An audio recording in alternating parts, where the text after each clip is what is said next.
Have you ever thought, gee, I would really like a Curta calculator, and then looked at them on eBay and wept at the obscene prices that the overpaid software engineers at the slop factories have jacked them up to?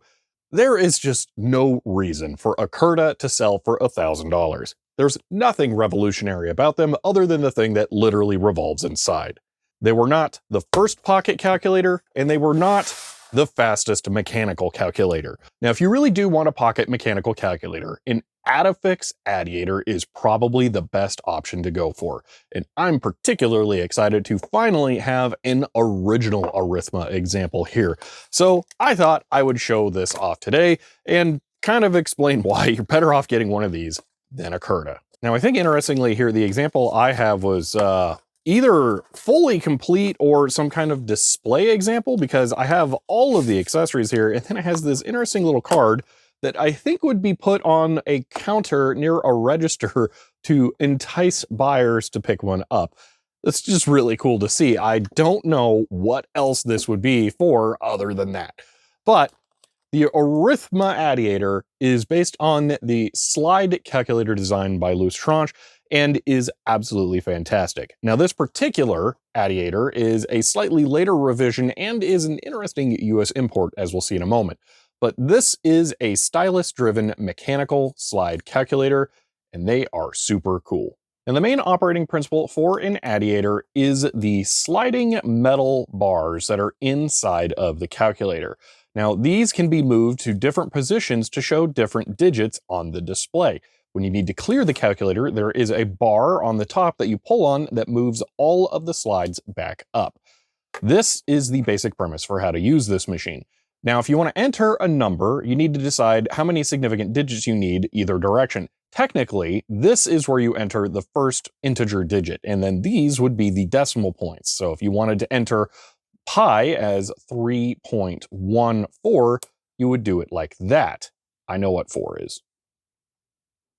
But there's nothing stopping you from treating these as the decimal values as well.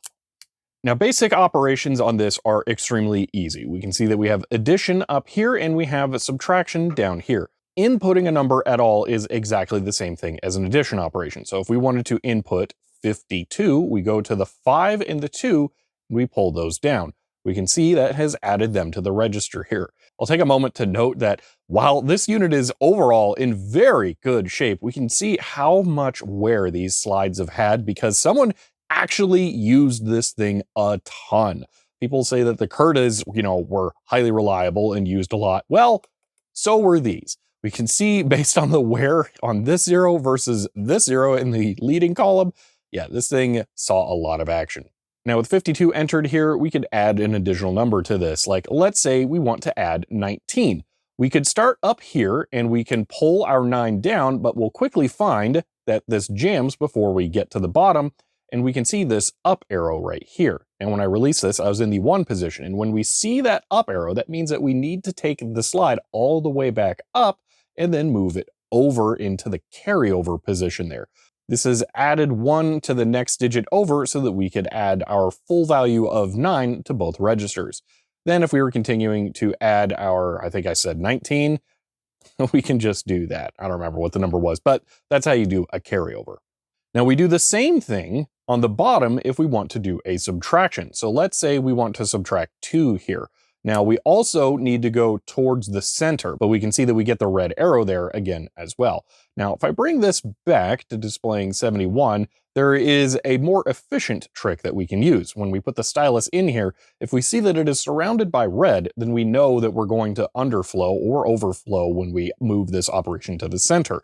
So we can just skip straight to doing the carryover right there. And there we can see we have subtracted our number. Now, we can do this with a much bigger value. So like, let's say we want to subtract 37. So I would go here and subtract 7, and that fits. And then we could go here and subtract that, and that fits as well. So those are the basic operations of an Addiator. Now this is actually a slightly later revision of an Addiator. An original Addiator would have had the subtraction on the backside and required flipping the unit like that. This is a far more efficient way of doing this, and I really like this version. But if you want to see what the other version looks like and see more complicated operations like division on one of these, I'll link my video on an Addiators model down below. Now, I have an interesting side note about these Arithma Addiators, at least in the United States, because we can see that this says it was made in Germany, and that this says it was imported from West Germany. And if we look at the directions that come with this, we can see not only are they in English, but they state down here, Harrison Home Products Group in New Jersey. Now, I think all of the Arithmas that I've seen that were imported in the United States were actually done by this company. And I find this particularly interesting because they likely had to write or translate directions for American users from German, and these are actually made by this import company. Just a kind of interesting note because, I mean, the original would have been written in German. But that is an Arithma Addiator, and I personally think that these are a cooler and more interesting device than the Curta because these were designed and made 60 years before the Curta came out and are just so wonderfully simple. It's truly a great piece of engineering design. And again, if you really want a faster adding machine, you should just get a comptometer because these things are just incredible. Well, that's it. If you enjoyed this quick look at an Arithma Addiator, you may want to subscribe. If you want to help support the channel, you can find me on Patreon. But for now, that's it, and I will see you next time.